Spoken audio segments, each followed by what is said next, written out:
हाँ, तो बेटे हमने दो आयु का योग, दो आयु का अंतर, दो आयु में समानता तथा दो आयु की गुणा किस प्रकार की जाती है, ये हमने पढ़ लिया है। और हमने इसके बाद पढ़ा परिवर्त आयु किसे कहते हैं, सम्मित आयु किसे कहते हैं, विषम सम्मित आयु किसे कहते हैं, और किसी आयु से सम्मित आयु किस प्रकार ज्ञात किया जाता है, विषम सम्मित आयु किस प्रकार ज्ञात किया जाता है। आज हम पढ़ेंगे वर्ग आयु का सारणिक ज्ञात करने के लिए हम किस प्रकार ज्ञात करते हैं, और आयु ए का सेकंडज आयु कैसे ज्ञात करते हैं, तथा आयु ए का ए इनवर्स किस प्रकार ज्ञात किया जाता है। और इन्हीं सूत्रों से संबंधित जो हमारा टॉपिक रहेगा वो चैप्टर 4 में है। तो पहले हम इसकी स्टडी करेंगे, उसके बाद फिर अपनी जो एक्सरसाइज 3.4 करेंगे। तो आज हमारा टॉपिक है वर्ग आयु का सारणिक। वर्ग आयु के सारणिक से समझो आप कि वर्ग आयु का सारणिक, वर्ग आयु और सारणिक की एक ही कंडीशन है, क्योंकि दोनों में पंक्ति और स्तंभों की संख्या समान होती है, इसीलिए वर्ग आयु को ही सारणिक के रूप में व्यक्त किया जा सकता है। वर्ग आयु के जो अवयव होते हैं, ध्यान से समझेंगे, वर्ग आयु के जो अवयव होते हैं वो बड़े कोष्ठक के अंदर लिखे जाते हैं, जबकि सारणिक में जब हम परिवर्तित करते हैं वर्ग आयु को तो उसके अवयवों को दो ऊर्ध्वाधर स्ट्रिपों के बीच में अर्थात दो ऊर्ध्वाधर स्तंभों में लिखते हैं, और जो ए है उसको डिटर्मिनेंट ए लिख देते हैं। तो इस प्रकार वर्ग आयु का सारणिक व्यक्त करते हैं। अब पहला टॉपिक रहेगा कि सारणिक के अवयवों की उपसारणिक ज्ञात करना। सारणिक के अवयवों की उपसारणिक ज्ञात करना।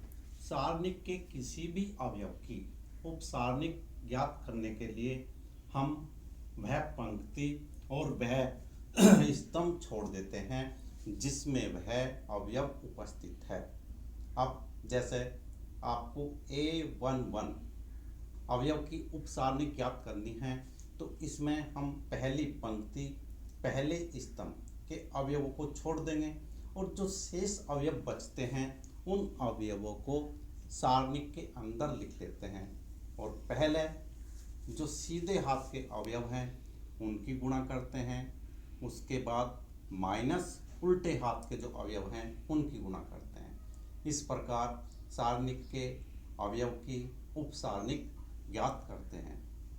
जो सारणिक के अवयव होते हैं उनको हम एक स्टैंडर्ड अवयव के रूप में ही लिखते हैं, जैसे 2/2 अर्थात दो पंक्ति दो स्तंभ का कोई सारणिक है तो उनके अवयवों को A11, A12, A21, A22 के रूप में व्यक्त कर लेते हैं, और उसी के अनुसार हम फिर उपसारणिक ज्ञात करते हैं। इसके बाद सारणिक के अवयवों के सहगुणनखंड ज्ञात करना। सारणिक के अवयवों के सहगुणनखंड ज्ञात करना। सारणिक के किसी भी अवयव का सारणिक के किसी भी अवयव का सहगुणनखंड ज्ञात करने के लिए हम निम्न सूत्र का प्रयोग करते हैं। तो सूत्र है, किसी भी अवयव का सहगुणनखंड इज इक्वल टू -1 की पावर r+c गुणा उपसारणिक, जहाँ r पंक्तियों की संख्या और c बराबर स्तंभों की संख्या। जैसे अब हमें किसी भी सारणिक के किसी एक अवयव का सहगुणनखंड ज्ञात करना है। सपोज A11 का सहगुणनखंड ज्ञात करना है, तो हम लिखेंगे A11 का सहगुणनखंड इज इक्वल टू -1 की पावर 1+c गुणा उपसारणिक, क्योंकि A11 से स्पष्ट है यह पहली पंक्ति पहले स्तंभ का अवयव है। इसी प्रकार यदि सपोज करो A23 अवयव का सहगुणनखंड ज्ञात करना है। A23 अवयव का मतलब क्या है, दूसरी पंक्ति और तीसरे स्तंभ का अवयव है, तो A23 का सहगुणनखंड इज इक्वल टू -1 की पावर 2+3 गुणा उपसारणिक। तो यहाँ से एक बात स्पष्ट होती है कि यदि पंक्ति और स्तंभों की संख्या आपकी सम है तो चिन्ह आपका पॉजिटिव हो जाएगा। यदि पंक्ति और स्तंभों की संख्या विषम है तो चिन्ह नेगेटिव हो जाएगा। तो हम सारणी के अवयवों के जब सहगुणनखंड ज्ञात करते हैं तो इस बात को संक्षेप में ही करते रहते हैं। जब आपके अवयव की पंक्ति और स्तंभों की संख्या विषम है तो चिन्ह नेगेटिव कर देते हैं, और जब पंक्ति और स्तंभों की संख्या सम होती है तो चिन्ह पॉजिटिव कर देते हैं। तो इस प्रकार सारणी के अवयवों के सहगुणनखंड हम ज्ञात करते हैं। इसके बाद हम सारणी के किसी भी अवयव का सहखंडज ज्ञात करना है। सारणी के किसी भी अवयव का सहगुणनखंड ज्ञात करने के लिए हम ये नियम का प्रयोग करते रहते हैं। अब दूसरा टॉपिक ये है कि कोई हमें अवयव ए दिया गया है, अवयव ए, और उसका सहखंडज अवयव ज्ञात करना है। तो अवयव ए का सहखंडज अवयव ज्ञात करने के लिए हम उस वर्ग अवयव को पहले सारणी के रूप में व्यक्त करते हैं। सारणी के रूप में व्यक्त करने के पश्चात हम डिटर्मिनेंट ए के अवयवों के सहगुणनखंड ज्ञात करते हैं। यदि अवयव हमारा 2/2 अर्थात 2 पंक्ति 2 स्तंभ का है तो सभी अवयवों के सहगुणनखंड ज्ञात करते हैं। यह अवयव आपका 3/3 का भी हो सकता है, तो फिर 9 अवयवों के सहगुणनखंड ज्ञात करते हैं। सहगुणनखंड ज्ञात करने के बाद एक अवयव बी निर्मित करते हैं और उस बी निर्मित अवयव का परिवर्त लेते हैं अर्थात बी डैश ज्ञात करते हैं। तो अवयव ए का सहखंडज को निम्न प्रकार से लिखते हैं, adjoint A is equal to B dash. ये अवयव ए का सहखंडज अवयव ज्ञात करने का हुआ। फिर यदि कोई आपको वर्ग अवयव ए दिया गया है और आपसे कह दे इस वर्ग अवयव ए का ए इनवर्स ज्ञात करो, तो पहले हम उस वर्ग अवयव को सारणिक के रूप में व्यक्त करते हैं अर्थात determinant A is equal to, और जो अवयव के अवयव हैं अब उन अवयवों को ऊर्ध्वाधर स्तंभों के बीच में लिखते हैं और फिर डिटर्मिनेंट ए का मान ज्ञात करते हैं। डिटर्मिनेंट ए का मान ज्ञात करने के पश्चात डिटर्मिनेंट ए के अवयवों के सहगुणनखंड ज्ञात करते हैं। सहगुणनखंड ज्ञात करने के बाद एक अवयव बी निर्मित करते हैं और उस निर्मित अवयव बी का परिवर्त ही बी डैश अवयव ए का सहखंडज अवयव कहलाता है अर्थात adjoint A is equal to B dash. ज्ञात करने के पश्चात हम अवयव ए का ए इनवर्स ज्ञात करने के लिए निम्न सूत्र का प्रयोग करते हैं, A inverse is equal to 1 determinant A adjoint A, और जो हमने सहखंडज अवयव ज्ञात करा है उसकी वैल्यू रख देते हैं, डिटर्मिनेंट ए की वैल्यू रख देते हैं और इस प्रकार अवयव ए का ए इनवर्स ज्ञात कर लेते हैं। इससे संबंधित अब हमारी एक्सरसाइज है, उस एक्सरसाइज के बारे में पढ़ते हैं। जैसे ये एक्सरसाइज चैप्टर 4 में 4.4 है। क्वेश्चन नंबर 1, निम्नलिखित सारणिकों के अवयवों के उपसारणिक एवं सहखंड लिखिए। इस क्वेश्चन नंबर 1 में 2 पार्ट हैं। फर्स्ट पार्ट सारणिक 2 -4 0 3 ये अवयव हैं। सेकंड में ए सी बी डी। अब फर्स्ट पार्ट में हमसे ये कह रहा है इस सारणिक के अवयवों की उपसारणिक लिखिए। तो पहले अवयव के लिए हम A11 सारणिक के पहले अवयव के लिए अर्थात जो पहली पंक्ति पहले स्तंभ का अवयव है उसके लिए A11 का प्रयोग करेंगे। तो A11 का उपसारणिक, तो किसी भी सारणी के अवयव का उपसारणिक ज्ञात करने के लिए जैसे अभी हमने बताया हम उस पंक्ति और उस स्तंभ को छोड़ देते हैं। तो A11 का उपसारणिक, अब हमने पहली पंक्ति पहले स्तंभ के अवयव छोड़ दिए गए हैं तो हमें प्राप्त बचा जो है 3, तो A11 का उपसारणिक 3 हो। इसी प्रकार A12 का उपसारणिक पहली पंक्ति दूसरा स्तंभ छोड़ देने पर 0, A21 का उपसारणिक दूसरी पंक्ति और पहला स्तंभ छोड़ देने पर -4 A22 का उपसारणिक। अब दूसरी पंक्ति दूसरा स्तंभ छोड़ देने पर जो अवयव बचता है वो 2 है, इसलिए A22 का उपसारणिक 2 हुआ। सहगुणनखंड ज्ञात करने के लिए बिल्कुल सेम कंडीशन है। ये जो हमारा सूत्र है कि किसी भी अवयव का सहगुणनखंड -1 की पावर r+c गुणा उपसारणिक, तो हम अवयव की उपसारणिक ही ज्ञात करते हैं और बस सहगुणनखंड में धन चिन्ह और ऋण चिन्ह का ध्यान रखते हैं। धन चिन्ह के लिए यदि अवयव की पंक्ति और स्तंभों की संख्या आपकी सम है तो धन चिन्ह है, यदि पंक्ति और स्तंभों की संख्या ऋण है तो विषम चिन्ह है। इसका प्रयोग करके हम अवयवों के सहगुणनखंड ज्ञात करते रहते हैं।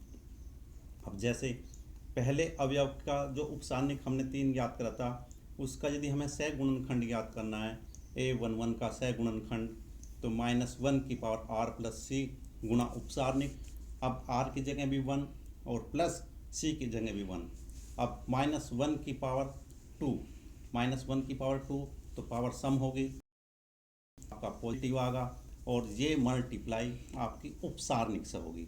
इस प्रकार A11 का सहगुणनखंड 3 आएगा। इसी प्रकार हम अन्य अवयवों के सहगुणनखंड ज्ञात कर लेते हैं। अब क्वेश्चन नंबर 2 में ये 3/3 ऑर्डर का डिटर्मिनेंट है, अर्थात 3 पंक्ति 3 स्तंभ हैं। First part, second part. हम आपको सेकंड पार्ट के बारे में बता रहे हैं कि ये आपको सारणिक दी गई है, इस सारणिक के अवयवों के उपसारणिक और सहगुणनखंड ज्ञात कीजिए। बिल्कुल सहगुणनखंड ज्ञात करने के लिए उपसारणिक मेन है। उपसारणिक को आपको बताया है कि जिस अवयव की उपसारणिक ज्ञात करनी है, पंक्ति और उस पंक्ति को और स्तंभ को छोड़ देते हैं। और चिन्ह के लिए यदि पंक्ति और स्तंभों की संख्या सम है तो चिन्ह आपका पॉजिटिव है, पंक्ति और स्तंभों की संख्या विषम है तो चिन्ह नेगेटिव है। सेकंड में ये हमें दे रखे हैं सारणिक 1 0 4 3 5 -1 0 1 2। ये सारणिक के अंदर अवयव हैं। इन अवयवों के हमें उपसारणिक और सहगुणनखंड ज्ञात करना है। जैसे पहले अवयव के लिए हम A11 पहली पंक्ति, दूसरे स्तंभ के लिए A12 और पहली पंक्ति तीसरे स्तंभ के लिए A13। इस प्रकार 9 के 9 एलिमेंटों को हम चेंज करके लिख सकते हैं। Delta = A11 A12 A13 A21 A22 A23 A31 A32 A33। अब इन अवयवों के उपसारणिक और सहगुणनखंड एक एलिमेंट से समझ लेते हैं, बाकी फिर प्रोसीजर सेम रहता है। जैसे अब हमें ये जो सारणी के अंदर क्वेश्चन में अवयव दिए गए हैं, उन अवयवों को ना लिख के अब स्टैंडर्ड जो आपने अवयव लिखे हैं उनके स्थान पर उनसे हम उपसारणिक और सहगुणनखंड ज्ञात करते हैं। अब पहले A11 का उपसारणिक। A11 का उपसारणिक के लिए हम पहली पंक्ति पहले स्तंभ को छोड़ देंगे और जो शेष अवयव बचे उनको सारणिक में लिख लेते हैं। अब हमने A11 का उपसारणिक = ये पहली पंक्ति पहले स्तंभ को छोड़ देने पर 5 -1 1 और 2, ये आपको सारणिक में बचा। तो पहले हम सीधे हाथ के जो अवयव हैं, अर्थात सीधे हाथ के अवयव 2 और 5 इनकी गुणा करी, और माइनस जो उल्टे हाथ के अवयव हैं 1 और -1 इनकी गुणा करी। इन्हें सरल करने पर हमारा आया 10 + 1 = 11। तो ये मेथड हुआ किसी भी अवयव की उपसारणिक ज्ञात करने के लिए। और आप समझ सकते हैं एक उदाहरण से कि A13 का उपसारणिक। अब हम पहली पंक्ति तीसरे स्तंभ को छोड़ देंगे और उसके बाद जो हमारे अवयव बचे हैं सारणी के अंदर उन्हें लिख लेते हैं 3 5 0 1। अब सीधे हाथ से गुणा कर रहे हैं तो 1 और 3 की गुणा 3 माइनस 0 और 5 की गुणा 0 तो बराबर 3। ये उपसारणिक ज्ञात करने का तरीका होगा। अब इन्हीं अवयवों के यदि हमें सहगुणनखंड ज्ञात करने हैं तो जो उपसारणिक हमने ज्ञात कर ली वो तो मेथड सेम है उपसारणिक के लिए, बस सहगुणनखंड के लिए धन चिन्ह और ऋण चिन्ह की और ज़रूरत पड़ती है। उसके लिए हम इस सूत्र का प्रयोग करते हैं, a11 का सहगुणनखंड इज इक्वल टू -1 की पावर r प्लस c गुणा उपसारणिक। तो -1 की पावर, यदि आपकी पहली पंक्ति पहले स्तंभ का अवयव है तो ऊपर लिखा जाएगा पावर में 1 + 1 और गुणा इसकी उपसारणिक। उपसारणिक अभी आपने निकाल लिया है, a11 की उपसारणिक 11, तो और इसकी पावर सम है तो चिन्ह पॉजिटिव होगा। तो इस प्रकार a11 का सहगुणनखंड 11 हुआ। a12 का सहगुणनखंड, a12 के सहगुणनखंड में आप देख रहे हो इसमें पहली पंक्ति है, दूसरा स्तंभ है, तो इनका योग आपका 1 + 2 का विषम होगा और चिन्ह नेगेटिव आ जाएगा और गुणा उपसारणिक, उपसारणिक से इसकी गुणा कर देते हैं। इसी प्रकार हम 9 के 9 अवयवों के सहगुणनखंड ज्ञात कर लेते हैं। एक्सरसाइज 4.5, जो अभी हमने आपको मेथड बताया था, ये इम्पोर्टेंट मेथड है कि आपको कोई वर्ग आव्यूह दिया जाए, आपसे कहेगा इस वर्ग आव्यूह का सहखंडज आव्यूह ज्ञात करो। तो किसी भी वर्ग आव्यूह का सहखंडज आव्यूह ज्ञात करने के लिए हम पहले उस वर्ग आव्यूह को सारणिक के रूप में व्यक्त कर लेते हैं, फिर उस सारणिक के अवयवों के सहगुणनखंड ज्ञात करते हैं और सहगुणनखंडों से एक आव्यूह निर्मित करते हैं और उसका परिवर्त ज्ञात करते हैं। तो परिवर्त ही आव्यूह ए का सहखंडज आव्यूह कहलाता है। जैसे अब इस मेथड को क्वेश्चन नंबर 1 से आप समझें। एक वर्ग आव्यूह ए दिया गया है, ए इज इक्वल टू, वर्ग आव्यूह में दे रखे हैं 1 2 3 4 अवयव। वर्ग आव्यूह का सारणिक अब ए के स्थान पर लिखा जाएगा determinant A is equal to, और आव्यूह के स्थान पर लिखा जाएगा सारणिक, अर्थात दो ऊर्ध्वाधर स्ट्रिप के बीच में जो आव्यूह में अवयव लिखे हुए हैं उनको लिखते हैं, वे लिखे जाएंगे 1 2 3 4। अब डिटर्मिनेंट ए के अवयवों के सहगुणनखंड ज्ञात करने पर, डिटर्मिनेंट ए के अवयवों के सहगुणनखंड ज्ञात करने के लिए अभी हम पूरा प्रोसीजर पढ़ के आए हैं। पहली पंक्ति पहले स्तंभ के अवयव के लिए सहगुणनखंड को ज्ञात करने के लिए हम a11 का प्रयोग करेंगे। तो a11 is equal to 4 a12। अब इसमें पहली पंक्ति दूसरा स्तंभ है तो चिन्ह नेगेटिव आगा और गुणा उपसारणिक, पहली पंक्ति दूसरा स्तंभ छोड़ देने पर 3 आगा। तो a12 is equal to -3। a21 दूसरी पंक्ति पहला स्तंभ आपका योग विषम आगा, चिन्ह नेगेटिव आगा और दूसरी पंक्ति पहले स्तंभ की उपसारणिक क्या हुई, दूसरी पंक्ति छोड़ दी पहला स्तंभ तो गुणा 2। तो a21 is equal to -2, a22 is equal to 1। इस प्रकार डिटर्मिनेंट ए के अवयवों के सहगुणनखंडों से निर्मित आव्यूह b इज इक्वल टू, अब a11 के स्थान पर 4, a12 के स्थान पर -3, a21 के स्थान पर -2, a22 के स्थान पर 1। b का परिवर्त इज इक्वल टू, अब पढ़ के आए आप, किसी भी आव्यूह का परिवर्त लिखने के लिए उसकी पंक्तियों को स्तंभों में परिवर्तित कर देते हैं। तो b का परिवर्त b dash is equal to 4 -3 -2 1। आव्यूह ए का सहखंडज आव्यूह अर्थात adjoint A is equal to B का परिवर्त, adjoint A is equal to B का परिवर्त आपने ज्ञात किया अभी, बी डैश 4 -2 -3 1। ये आपका आव्यूह का सहखंडज आव्यूह ज्ञात करने का मेथड है। यदि आव्यूह आपका 2/2 का है, आव्यूह 3/3 का है, मेथड सेम है। इसमें आपको 4 अवयवों के सहगुणनखंड निकालने होते हैं। जो 3/3 का आव्यूह है उसमें हमें 9 अवयवों के सहगुणनखंड इसी मेथड के अकॉर्डिंग निकालने होते हैं। जैसा कि क्वेश्चन नंबर 2 में हमें आव्यूह ए दिया हुआ है 1 -1 2 2 3 5 -2 0 1। इस वर्ग आव्यूह को पहले सारणिक के रूप में व्यक्त करेंगे और सारणिक के अवयवों के सहगुणनखंड ज्ञात करेंगे। सब इस अवयवों के सहगुणनखंड ज्ञात करते हैं a11। अब a11 ज्ञात करने के लिए तो चिन्ह का तो स्टार्टिंग में ही पता कर लेंगे। A11 पहली पंक्ति पहला स्तंभ, अर्थात इनका योग क्या हुआ 2, तो चिन्ह पॉजिटिव आएगा। और यहाँ से पहली पंक्ति और पहले स्तंभ को छोड़ देने पर जो अवयव बचे उनको सारणिक में लिखा हुआ है 3501। इसको सरल करने पर हमारा अवयव आया A11 बराबर 3, A12 A13 अर्थात 9 के 9 अवयवों के सहगुणनखंड इसी प्रकार से ज्ञात कर लेते हैं। करने के पश्चात फिर डिटर्मिनेंट ए के अवयवों के सहगुणनखंडों से एक अवयव बी निर्मित करते हैं। बी इज इक्वल टू अवयव के अंदर जो हमने अवयव ज्ञात करे हैं A11 A12 A13 उन सब को क्रमानुसार इस अवयव में रख देते हैं और इस अवयव का फिर परिवर्त अवयव बी डैश ज्ञात करते हैं।